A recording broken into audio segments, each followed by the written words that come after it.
চাকরিহারাদের অবস্থানের স্থান বদলের তোড়জোড়। সেন্ট্রাল পার্কের সামনে ছাউনি তৈরির কাজ। আন্দোলনের স্থান বদলে রাজি এসএসসির চাকরিহারারা। হাইকোর্টের নির্দেশ আর হাইকোর্টের নির্দেশে অবস্থানের স্থান বদলে রাজি। জল ও বায়ো টয়লেটের ব্যবস্থা করারও দাবি। ব্যবস্থা না হওয়া পর্যন্ত বিকাশ ভবনের সামনেই আন্দোলন।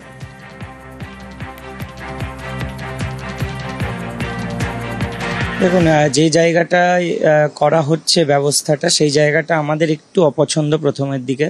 তো আমরা বলেছি ঠিক আছে, আমরা মানে অন্য জায়গাও বলেছিলাম। তো এখন কোর্ট অর্ডারটাকে ভিত্তি করে তারা সেই জায়গাতেই ব্যবস্থা করছে। আমরা দেখে নেব আলটিমেট ব্যবস্থাপনাটা আমাদের সুইটেবল যদি মনে হয়, আমরা তাহলে আলোচনা করে সেখানে স্থানান্তর করার কথা ভাববো। আমরা শুনছি নোটিফিকেশন বেরোনোর সম্ভাবনা, সেই জায়গায় আমরা শিক্ষামন্ত্রী বা মুখ্যমন্ত্রীর দেখা করার জন্য চিঠি দিয়েছি।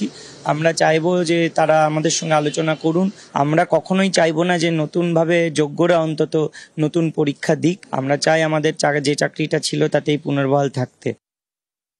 একটা চিঠি আমি পেয়েছি, সেই চিঠিতে কেন বসতে চাওয়া হয়েছে সেটার কোনো উল্লেখ নেই। এটার সঙ্গে আমি যতদূর জানি 2-2,500 শিক্ষক আছে, আরও 2,000-2,500 শিক্ষক আছে যারা আমার কোনো চিঠি দেননি, যারা সম্পূর্ণভাবে সরকারের সঙ্গে সহযোগিতা করতে আগ্রহী। আরও কিছু লোক আছে যারা কোনো আন্দোলনই নেই, তারা মূলত সরকারের উপর ভরসা রাখছেন এবং আইনি লড়াইয়ের দিকে তাকিয়ে আছে। এই তিন পক্ষের প্রতি কিন্তু আমরা সহানুভূতিশীল। আমি তো একাধিকবার বসেছি। যদি বসতে চান, কি আলোচনা করতে চান, সেটা একটা নির্দিষ্ট ঠিক ফর্মে আমাকে একটা চিঠি দিন। দপ্তরের পক্ষ থেকে নিশ্চয়ই কেউ না কেউ কালকে ওদের সঙ্গে যোগাযোগ করবেন এবং সেই চিঠি ফের ঘুরিয়ে একটা ঠিকঠাকভাবে ফরম্যাটে যেতে দেন। তার আবেদন আমাদের সরকারের পক্ষ থেকে আগামীকাল কোনো সরকারি অফিসার নিশ্চয়ই করবেন।